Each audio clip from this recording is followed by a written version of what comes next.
Welcome to the Speaking Podcast. You can find all our episodes on speakingpodcast.com, also on BitChute and YouTube as Speaking Podcast. I also have the Awakening Podcast, Learn Polish Podcast, Crypto, and the Meditation Podcast, and all can be found on rycon.com.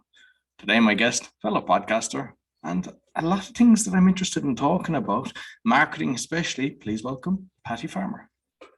So great to be here. I've been really excited about being on this podcast and about this conversation. So you might let the audience know, first of all, who's Patty? So I am in Dallas, Texas. I am a podcast host myself, as you said. I'm a 7-figure event producer, international speaker, and most of all, I am a marketing and media strategist. But what I love to tell people, especially since our topic today is going to be about speaking, is that I was an accidental speaker. However, I was an accidental speaker who became a 6-figure speaker in the first week and an intentional 7-figure speaker in the first year. That's a nice accomplishment to make. So how did you become accidental? So how did that happen? So it's kind of an interesting story, but we all love the story, right? I'll keep it brief. So what happened is I was already a trainer. So I'm kind of a teacher, an educator by personality, I guess would be what I would say. But I had a friend who had been asking me to come and speak on her stages. And to tell you the truth, I just really didn't want to be a speaker. And that was 12 years ago. And I just didn't want to do it. And she kept asking, and I was like, no, I don't want to be a speaker. The very thought of being on a stage with a microphone just didn't appeal to me at all. But she called me up one day and said, Patty, I really need you. I need you to come fill in for me. And I need you to fly down to Austin and do it. And she said, I don't care what you talk about. I mean, just talk about networking. You're always teaching everybody how to connect and, how to convert from that. Just come and do that. So she talked me into it. She said it was going to be 30 minutes, super easy. She was a friend. So I said I would do it. But here's how much I didn't really take it seriously. I flew in the day of the event, like on the way to the event. I flew in, she picked me up from the airport, and we drove to the event. And as we're driving to the event, she says to me, so Patty, I just want to tell you a couple things. One, I need you to talk for an hour, not 30 minutes. And I was like, what? Like I pretty much memorized what I thought I was going to say because I really wasn't a speaker. And so I was kind of freaking out a little bit about that. And then she said, oh, and you need to be funny. And I was like, funny? I'm not funny. I mean, I'm funny in my personal life, but not always appropriately, not stage worthy, right? And I was like, you're kidding. And she goes, oh, and at the end, I'm going to allow you to invite them to learn more about you if you want. She said, so you can invite them to do that. And I was like, well, I don't know how to do that. She's like, how do you go to events all the time? Yes, you do. Oh, and one more thing, we're going to video it. I literally almost got sick right there. So we get to the event. And I'm totally like sick to my stomach. And to be totally honest, I did actually get sick. And as a sidebar note, I will tell you that when I became a speaker, I got sick before I got on stage for 18 months. The first 18 months, I did that. So here we go. Now I'm speaking. She invites me up. I'm getting all mic'd up and stuff. And I'm just like sick to my stomach. And I'm thinking, oh my gosh, and I need to be funny. And I need to expand my talk. I mean, so totally not prepared. And what happened was I go out there, I start talking and sharing, right? I'm telling stories and I'm sharing, and I'm kind of looking at the audience and I'm thinking to myself, well, they seem like they're interested, right? They're kind of leaning in and laughing every now and then. So I'm like, oh, I must be doing something right. So I'm kind of getting just a little bit comfortable. And all of a sudden she held up this sign that basically was like, oh, now I could do the invitation. And I was like, I just didn't have that. So I didn't know what to say. And it was actually kind of funny because here's what I said. Like I had no prep. So I just literally said, if you thought what I said was good and you'd like to talk more about it, I'll be at the back of the room, because I'd heard that at an event, right? So I was like, I'll be at the back of the room. I said, but I'm really, really busy and I really don't have time to work with very many of you. So I could probably work with like 15 of you, but I have to tell you right up front, to be honest, it's going to cost you. I actually said that from the stage. And this person in the back of the room says, so what's it going to cost us? And I mean, I have to tell you, I was out of my element. And I said, at least $2,000. Like, I don't even know where that came from. And the girl in the front row says, well, what would we learn for $2,000? And this is what I said. I said, anything I would teach you would be worth $2,000. That's actually what I said the first time I was on the stage. And then I wrapped it up, said goodbye, blah, blah, blah, and then went into the back of the room. And by the time I walked to the back of the room, 37 people handed me their credit card. And I was like, wow. And so when I got back, I had this text from my husband that said, how'd it go? I said, I think I rocked it. And he said, well, what does that mean? And I said, it means that I'm going to learn to be the best speaker I can be, because where in the world can you make that kind of money and serve that many people in a way that will actually help them to transform their lives in less than an hour? And so then I sent out on a quest to do that. And so that's where the first part came in the week. And then what I did is I came home, started talking to every speaker I know. But here's the thing. When you talk to one speaker and you say, oh, how did you do this and about that? And then you go talk to another one, pretty soon they're all contradicting each other. Kind of like if you read a book on what to expect when you're pregnant, every book is going to tell you a different story, right? And so there I was. But here's what happened. I'll wrap the loop on that story, is that I put it out there and I said, okay, I'm just going to say yes to every opportunity that comes. And I'm just going to put the word out that I'm available for speaking. 3 days later, so I did, I made one LinkedIn post, and then I got a call 3 days later from another friend who said, Patty, I saw that you said that you will do speaking now. And I said, yes. And she's like, oh, well, I need you to come and speak about how to monetize LinkedIn. And I said, I don't have a speech about that. She goes, well, you can write it on the plane. I said, the plane? She said, yes, I need you to jump on a plane. I said, to where? She said, to London. She said, we had somebody who got appendicitis and we need somebody to step in. I said, when? She said, tonight. I said, what? So she wanted me to get on a plane that night.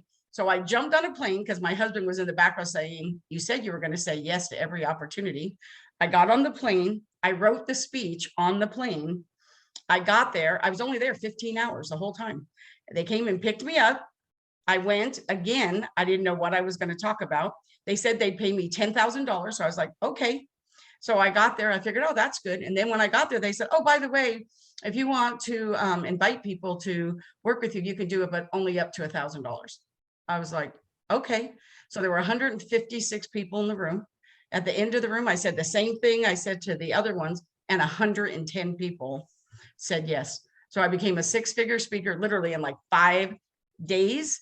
And then I said, oh, well, now I'm going to put some intention behind that. I'm going to get some skills. I'm going to learn to do it better. And so I had some ahas along that journey. And I have to tell you, 12 years ago, if somebody would have said, oh, Patty, fast forward 6 and 10 years, and you're going to work with speakers and you're going to do 7-figure events and your whole world is going to revolve around that, I would have laughed. But here I am. I love it. Excellent. And like you mentioned about, getting different information from speakers, like I thought by doing the speaking podcast that it would run its course after so many episodes, because I thought that there's only so much, every single person brings something different to the table. I mean, like I've well over 100 and a lot more saved. Like there's probably 150 done at this stage now. Every single person has brought something different to the table. And, you're constantly learning different tricks.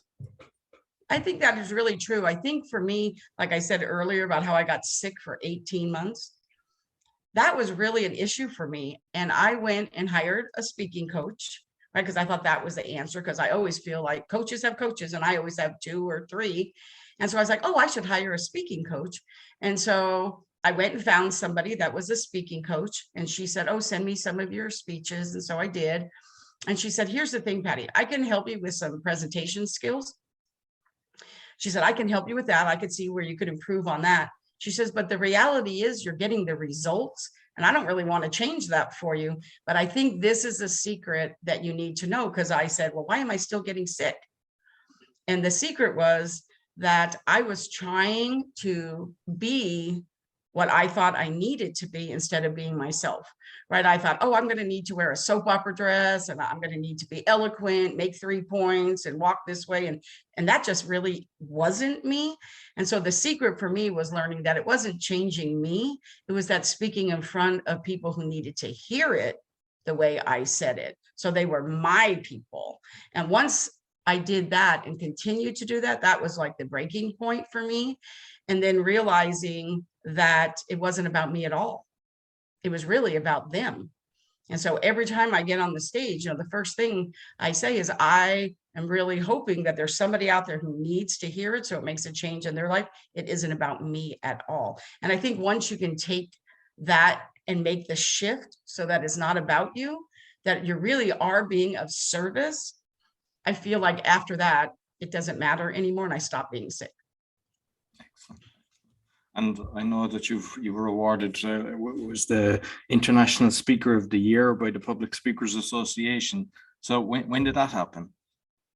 I think that happened about, I want to say, a few years after I was speaking. I was doing a lot of international speaking, because when I went in that first week to London, I got booked for 2 other speaking engagements while I was there as well. And both of them were in London.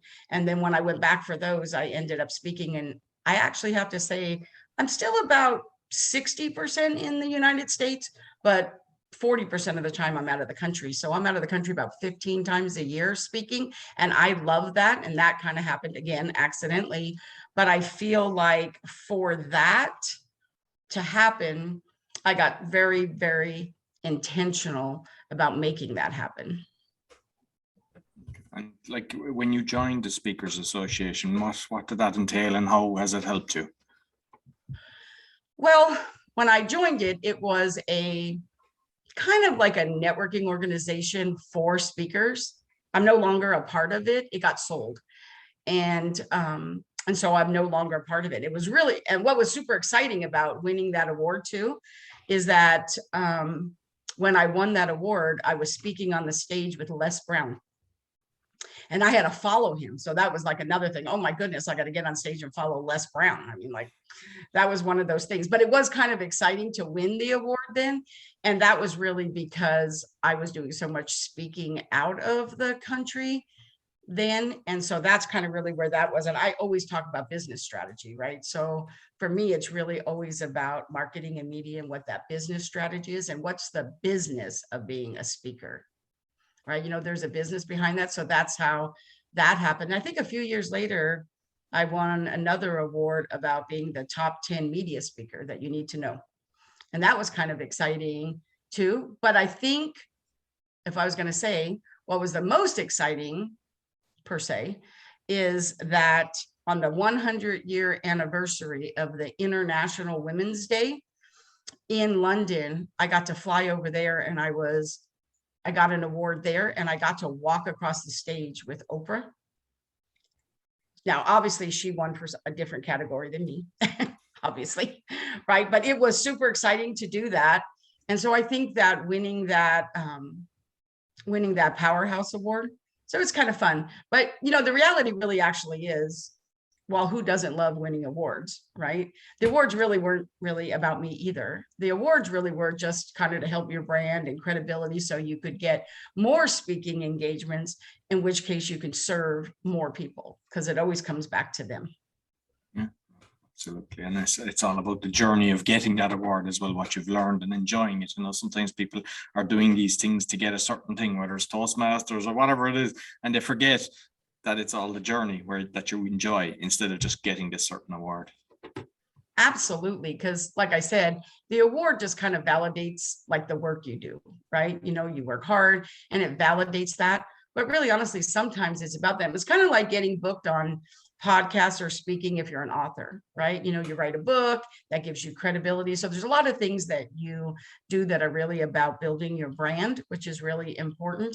And then learning how to get in front of the right people, because the name of the game is promoting others to promote yourself. I think that when people think about themselves and how does it serve me, you're never going to get as far as if you take your eyes off yourself and really think big picture. So since I'm a strategist, it's like big picture. It's like, okay, this is what I want, but how can I serve more people? And that is going to help me get what I want. But along the way, I'm going to help a whole lot of other people first. And I think that's how it has to be. Absolutely. See, you've got 100,000 plus connections, and I think you teach people on that as well. So, I mean, I know myself that since, I don't know, 18 or whatever, I've never dumped a business card. I've got thousands of them. I just constantly do that. So I just interested in how you're that amount of people and what you're teaching? Well, I think that's kind of everything's a story. You're a speaker, everything's a story, right? That was actually an intentional goal I made too. I used to live in Las Vegas, that's where I'm from. And when we moved to Dallas, which was in 2008, when I was in Las Vegas, I owned a marketing company, brick and mortar, but I also owned a mortgage company, brick and mortar. Now, for those of you who know, in 2008, that's when the big mortgage meltdown happened. And when we moved to Dallas, I was like, what am I going to do? Because now's not the time to be in a metroplex as big as Dallas and you don't know anyone. And I was having this pity party while I was waiting for my internet to get turned on the first day. I have no furniture and I'm sitting in the house waiting for that. And I'm thinking to myself, oh my goodness, what am I going to do? And all of a sudden I had this epiphany, and it was like, it doesn't matter whether you're business to business or whether you're business to consumer.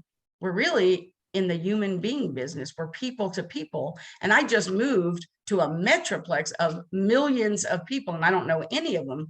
So quit feeling sorry for yourself, and this is an opportunity. So I got up, and I didn't really have any furniture, but I walked to the refrigerator and I wrote on a sticky note 100,000.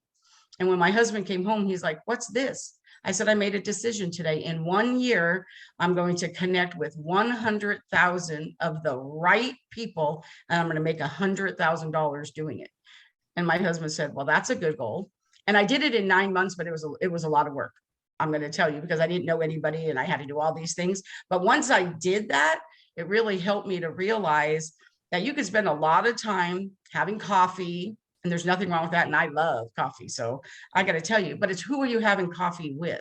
You know, do your due diligence first. Like, what's the conversation? How can you serve them? And getting on the phone, whether it's virtual, like having virtual coffee or meeting somebody in person, why are you meeting them? And do you come prepared to serve? It's kind of like getting on a podcast and never listening to one of their episodes first. That's not nice. Like, do your work, right? Show up and be the right person so people want to talk about you and share you. And so I knew that was the way to do it. Now, I have to tell you, since that time on the podcast, I also am the publisher of the Marketing Media Money magazine. That's the name of my podcast, Marketing Media Money. And so is my magazine. Right now, we just passed a big, we had a big anniversary. And so we just hit 160,000 subscribers.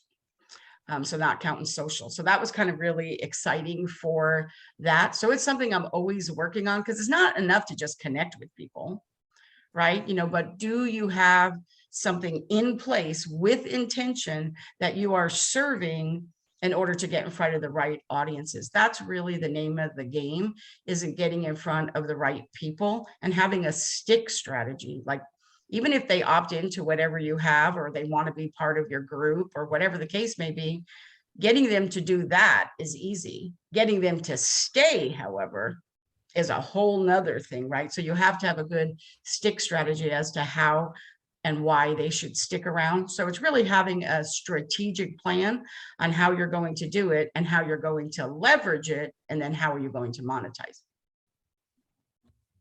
And like with the, it's a question I've been asking, and recently, is with the social media, because there's so many different things. I get bamboozled because I'm constantly promoting the podcast and everything, and I know what kind of works, but like I've seen you've got a nice following there on Facebook, Instagram, Twitter, but Pinterest as well. Like, you've got over 2.4K on that. That's something I could never figure out. Like, which ones do you find work, and do you need to be on so many? What's your thoughts on the social? This is one of my favorite questions. So I want you to know. So I think people feel like, if I had $1 for every time somebody said, what social media platforms should I be on? So here's the short answer. The short answer is you should be on whichever platforms your ideal client is on. That's where you should be. We tend to want to always be on the ones that we like, right? You know, oh, if we love Facebook or we love LinkedIn, then that's where we want to be. But if your ideal client is somewhere else, then it doesn't really matter. And then the second thing is you need to know what are the pluses, so to speak, of each one. So you mentioned Pinterest. So I'm going to tell you that For me, in the beginning days of Pinterest, it was kind of like Facebook for weekends, right? Look for recipes and stuff like that. That's kind of what Pinterest was in the beginning. But I think one of the things that people don't realize is that Pinterest isn't really a social media platform. It's a visual search engine. That's what it really is. And so people worry all the time about getting SEO. Well, there's great SEO on Pinterest. And I have to tell you, I probably book at least 20 discovery calls a month from Pinterest. I mean, it's just amazing. And so for me, I don't do recipes and all that kind of stuff. I actually moved all of those boards, what they're called, to my secret board so nobody can see them. And I focus on business and what I'm known for. As a podcast, putting your podcast on Pinterest is fabulous. And I also have a board that says on the other side of the mic. So when I'm on other ones, so this episode right now will end up on my Pinterest in that board. And I like to promote it, but it's not just putting a visual, it's really using your keywords and thinking about SEO, because it's very, very important. But then you have to ask yourself, where else should you be? So like if you like media and you want a media presence, journalists and the media are on Twitter. So 74% of my closed business originates on Twitter. Doesn't always stay on Twitter, but it originates on Twitter to this day. But then you move the conversation to wherever it needs to go. So it's learning how to use social correctly and knowing that every social media channel has different things about it, and then using those ones if that is where your potential client is. Like everybody loves to talk about Instagram.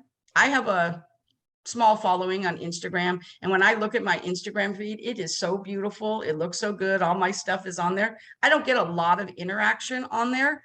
However, if people love Instagram, they're going to want to find me there. So I need to make sure I have a presence there, but I don't spend a lot of time there because that's not really my market. I spend a lot of time on LinkedIn. I make sure I show up on Pinterest for the search engines, but I spend my time engaging on LinkedIn and Twitter. Excellent. That's a very good point, actually, just to be, because I find that as well. Like there's a lot, like the Twitter, I don't get much out of it, but there is the odd time. And I think just being there, you make the connection and then move on to the, like, I love like LinkedIn just for the actual chat, because I get bombarded with emails, there's thousands. As much as I try to get it down, it just comes back, and sometimes stuff slips through the crack. And I tell people, you'll always get me on LinkedIn. So when they write to me on LinkedIn, they know they can get me fast. And yeah, I think that's true. But then again, and I'm sure you can attest to this, when you're on LinkedIn, people read LinkedIn like a newspaper, right? So they're there and they'll engage. But then on Facebook, people want to have all kinds of conversation about all kinds of things. So you build a lot of relationships there and stuff, but the business really happens on LinkedIn because LinkedIn is a business network, right? And there's a lot of features. There's a lot of new features that just came out on LinkedIn that make it even like hands down, even better than it ever was before. Excellent. So I know that you've done workshops and events, and I read that you're talking about like marketing the events. So what advice would you give on that? Because I know that there's a lot of listeners as well that, they create events, but not everybody knows how to do it right. So what tips could you give them on that? So I think one of the things that I think people need to realize that it's better to have less people at your event, but have the right people at your event. So your goal needs to be not selling tickets. You're not going to make your money selling tickets. That's not where the name of the game is. So here's what I always like to tell people. I'm in marketing, and everybody wants to tell you about making sure you get in front of your target market. And I'm going to say yes, but that's kind of like marketing 101. If you want to get to marketing 2.0, it's about getting in front of your target buyers, which are not the same. Your target market are people who have a problem and you solve that problem. That's your target market. But your target buyers are people who have that problem. You have the solution, but they're actively looking for the solution. And there's a big difference between those two things. And so people want to go out and put their target market in those seats. Here's what I want to say. If you're having an event, every single one of those seats has a price tag on it. So when your friends and other speakers want to say things to you, like I'm in business, and they'll say, oh, Patty, I'd love to be able to support you and come to your event and help you put butts in seats.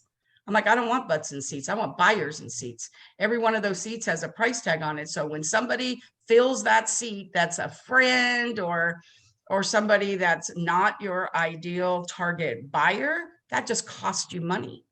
So you really need to be thinking about it. I'd rather be in a room of 50 people that are my target buyers than be in a room of 5,000 people who just thought the topic sounded good.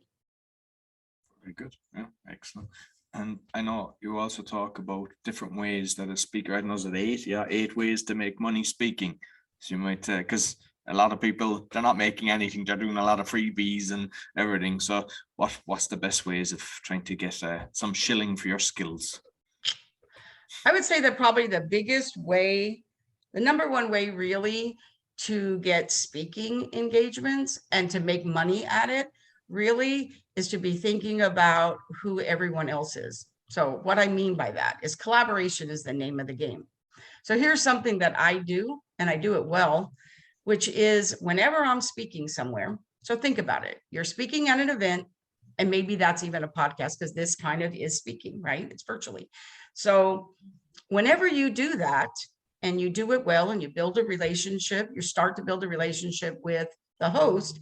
And if you're speaking at an event and there's 20 other speakers, right? Think about who those people are.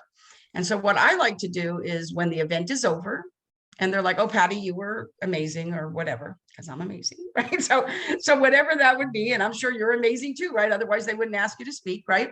So you're there. My service doesn't stop there. Now I know about their event. I know what they were looking for, right? So now I always love to say, I know that you're getting ready to wind down from your event, but I just want you to know that now that I have experienced it, when you're looking for speakers for your next event, well, I would love to come back as well, of course. I would love to introduce you to some other people that I think are the perfect fit. So my goal every time I speak is to replace myself with another speaker. So think about that for a second. How many speaker friends you have? And if you were all referring each other to every speaking event, you would never have a problem getting speaking events. And so I have to tell you, when people get booked and they're saying, oh, the reason why we booked you is because Patty Farmer said, yada, yada, yada. Reciprocity says, oh my gosh, I'm top of mind. I kind of bought their brain cells a little bit. And now they want to reciprocate. Same thing with the podcast, right? When I'm on a podcast, it's never enough to just be on that podcast. So here's a tip: to be on a podcast and get on Facebook and say, oh, I'm so excited I was on such a podcast. That's not enough. Do your work. Show people how you are going to show up. Why would they want to invite you on their podcast? Don't think for 1 second they're not looking at how you're promoting this podcast before they're going to ask you if you want to be on theirs. I always look at what other people do. So for example, we all as speakers are always wanting the people who host the event to give us feedback and to give us a recommendation, testimonial on, that we were a good speaker and we were easy to work with, whatever. But do you ever think about giving them one? So every time I'm on an event speaking, every time I'm on a podcast, every time I speak virtually, I don't wait for them to do something for me. I go to their LinkedIn and I leave them a recommendation and say how fabulous their podcast was, how fabulous their event was. They were a great interviewer. And when they get sent that and they're like, wow, she didn't even ask us for a recommendation and she came and said something about us. How many people do that? Like, give first. So for me, I find that rather than going out trying to pitch myself, I just serve to the max capacity that I can. And other people tell everybody why they should have me on their podcast and why they should have me speak, because they know that when I show up, I'm not going to speak and then go to my room. I'm going to be in the front row. I have good speaker etiquette. I'm going to promote the event, right? I'm going to promote them. I'm a good speaker, but I know how to leverage and I know how to support. And I think people don't think about that because all they think about is them. Like, what is this going to do for me? It'll do a lot more for you if you stop thinking about yourself and thinking about those other speakers and saying, oh, we're all speaking. How many of you have a podcast, or how many of you do Facebook Lives, or how many of you do LinkedIn Lives? Why don't we interview each other about this event we're all speaking at? So, I mean, their opportunities are right there. People just don't see them. Excellent. And I see, is it 114 episodes that you've got on your podcast? Actually, I have a lot more right now. I'm transitioning to a new format. And so I'm on hiatus right now for a couple of weeks. But this is not my only podcast. I do a interview series, and you're the first to know publicly, but I'm getting ready to do a TV show. Oh, very good. Excellent. And do you want to tell us more about that, or is it still kind of It's under the still a radar? secret. Stay tuned, but it is really exciting, and I'm actually really excited about it. The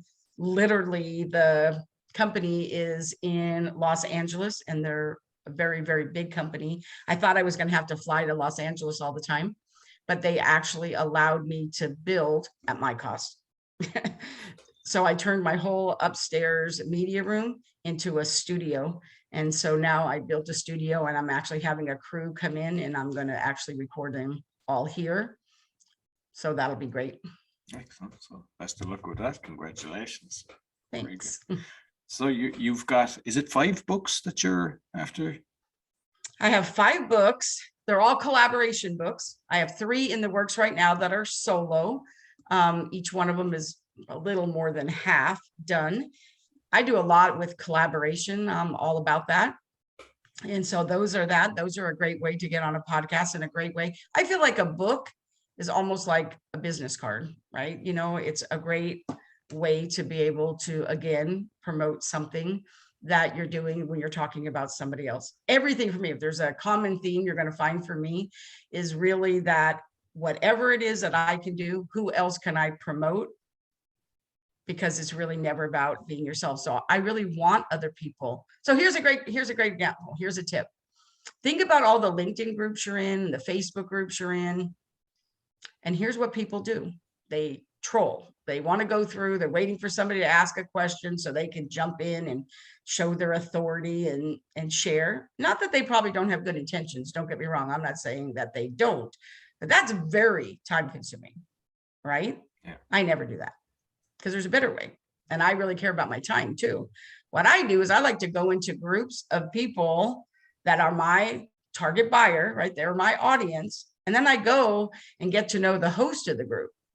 And so then I go to the group and I say, listen, I would love to serve and support you. What are you doing? What project do you have that I could serve and support you? And I would love to contribute to the group and participate in whatever way I can. How do you see me doing that? And they're usually so thankful, like, oh, Patty, why don't we do like a Facebook Live together in my group? And then I'm like, oh, great. Why don't I interview you on my podcast? And I build a relationship with that person. And that way they talk about me in their group all the time. They put me in front of everybody, and I don't have to do it. So you just have to think smarter and realize that if you promote somebody else, the goal is to promote somebody else that will then promote you. Because when people talk about opportunities, everybody always says that's a good op. Op stands for other people's people. And that is the secret. That is gold. And I hope everybody paid attention to what you just said. That is really gold. I love that. No, brilliant, brilliant. And you were a radio host as well? Mm-hmm. I had a live radio show called Networking CEO, which stood for Connecting Entrepreneurs Online. And I would live connect people live right on the show. That was so fun. And then I actually had an in-studio show that I did for a year. And I did that because I wanted to learn all about production. I wanted to learn how you had to be able to do it and do it their way, right? You know, when somebody said, oh, you only have 30 seconds and you had to learn how to do everything in sound bites. Being a speaker, we love to tell stories, right? But you have to learn how to also think like a journalist and think like media, and they want everything in sound bites. So that really taught me how to do that. And that was really important for me, I think, because as a speaker, I love to talk, right? And just regarding the marketing, because I love marketing. I was subscribed to Glazer Kennedy for years, and I read a load of Dan Kennedy books and just other marketing technicals on copyright. Just who inspired you? What kind of, where'd you learn your marketing from? Oh, that's a really great question. I think, it's really kind of hard to, I always was a student. So I said I was an educator. So I was always a student. And so I went to a lot of things. So I think some of the ones that really were for me were ones that people would find unusual. So Robin Sharma was a game changer in my business. So was Hal Elrod. Both of them had books that were 5 a.m. Club is Robin Sharma, and Miracle Morning was Hal Elrod. I'm an early riser, and those two books changed my life. Also, The Greatest Miracle by Og Mandino. He also did The Greatest Salesman, which was also a really, really great book, but I read The Greatest Miracle first. And those three books really shifted my mindset about how you show up and how you serve, which really was important to me. So those three people, I think, were first the people that really were game changers for me. And then I hired coaches. And like I said, being a strategist and a coach myself, I'm a marketing coach. So being that, it was important to me. And so I always have two, sometimes three, depends on what it is that I am getting ready to do. So I feel like everybody should have a coach. If their business isn't where they want it to be, I would say the number one thing they need to do is hire somebody who can help them get there, but has already achieved what it is they want to achieve. Don't just read about them on their website. Do they know what you want? Do they have what you want? Have they already achieved that? Because I think that's a mistake people make. And the other thing is when you're looking at what people do, I think that it's important to not do what your mentor does, but to think like your mentor does. Those are not the same thing.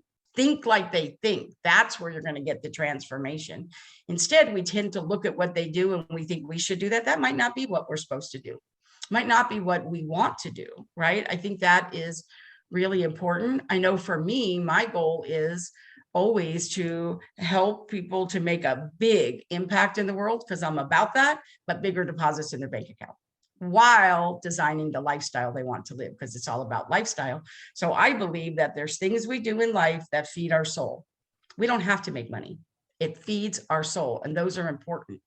But when you're doing things that are supposed to generate revenue, if you do them well, then you can generate revenue so you can do more things that feed your soul. So for me, there's like a balance there. And as long as you know and you can ask yourself, is this something that is feeding my soul? Is it something that's generating revenue? And make sure that where you're spending your time, you're doing the thing that's going to take to get you closer to doing things that feed your soul, because that's what it's all about. Beautiful. Love it. Love it. And would you do a weekly with coaches when you're dealing with the different coaches? And I like what you actually mentioned, because sometimes people, you've got a lot of kind of, I'll call them sleazy professional coaches that have never actually achieved anything, and they make their money from actually being, a coach with people that have given them recommendations, but because they assumed that they were the right guy. But is it a weekly thing that you'd recommend, or how often would you actually? I feel like it's different depending upon where you are at, what stage you are in your business. So for example, I have people that I work with and we meet weekly for an hour and they want to be on that call for that hour. And they just feel like, oh, Patty, I just need more of you, more of you. Like if I had that, like my business will go further. But the reality is that is not true. That's what they need. And I serve them. And so I do. But I have other clients that they'll show up. We have our hour book. They'll be there for 10 or 15 minutes. They'll say, Patty, what's the next thing I need to do? We move them to the next thing. They're like, okay, I want to spend this time going and doing it, not talking about it. Right. So I think it all depends upon where you are, how confident you feel. Do you have the resources in place to be able to do that? So like, for example, for me, it isn't just that I want to help you, but you need to have the resources in place. Like, do you have a VA? Like, are you still doing everything yourself? Right? I don't really work with startups. That's not my audience. I have a passion for them. I have a heart for them. But the reality is they're still so new in the beginning that they usually don't have the money, not so much to invest in me, but to invest in what it's going to take to get them there. Right? Like they don't have the money for a website, or they don't, like the things that they actually need. So I really like working with people when they're past that. They've gone and done that. They're licking their own envelopes, I like to say. And now they're like, you know what? This isn't working for me. Like it's time for me to get help. And that's where I really get excited, really is to help them to do that. But for me, it's really about helping them to know what the lifestyle is, because what I want in my lifestyle might not be what you want in your lifestyle. Not everybody wants to, like, I don't, but I mean, like, I think a lot of times people assume that people want to make $1 million, take 10 vacations a year, own a yacht. That's not true. There are people who just want to be off every weekend and be able to take their kids to their extracurricular activities. So the question is, what is it that you want? So the first question I always ask when people are talking to me is, what's the lifestyle you want to live? So let me help you design that. And then we'll build a business that supports that, not the other way around, because you can also have a business that owns you as well, and it still doesn't make you happy. So getting clear on that is the first thing. Absolutely, totally agree with you on that. Listen, Patty, thoroughly enjoyed our conversation. There's plenty of golden nuggets in this one. So how can people get in contact with you? So they can get in contact with me by going to my website, which is pattyfarmer.com. And I think that one of the things that people have questions here. So one of the ways they could answer those questions, and it's free. So it doesn't cost anything, because I love to be of service, like I said earlier in the show. But if they go to M3, which stands for Marketing Media Money, M3 Biz Quiz, there's like a 3-minute assessment there that will literally let them know whether they never contact me, whether they never speak to me ever again. It will let them know, wow, I'm really excelling here. This is good. I need to make a few tweaks here, and this is what I need to do for massive growth. So M3 Biz Quiz will actually, you'll walk away in 3 minutes or less and say, wow, now I know what I need to do next, whether you ever contact me or not. But if you do, you can contact me at pattyfarmer.com. Brilliant. Excellent. Listen, Patty, thank you very much. Thank you for having me. This was a great conversation. I really appreciate being here. So that's all for the Speaking Podcast. You can find all our episodes on speakingpodcast.com. As mentioned, we're on BitChute and YouTube and Speaking Podcast. Give us a 5-star rating, share with your friends. Until next week, take care.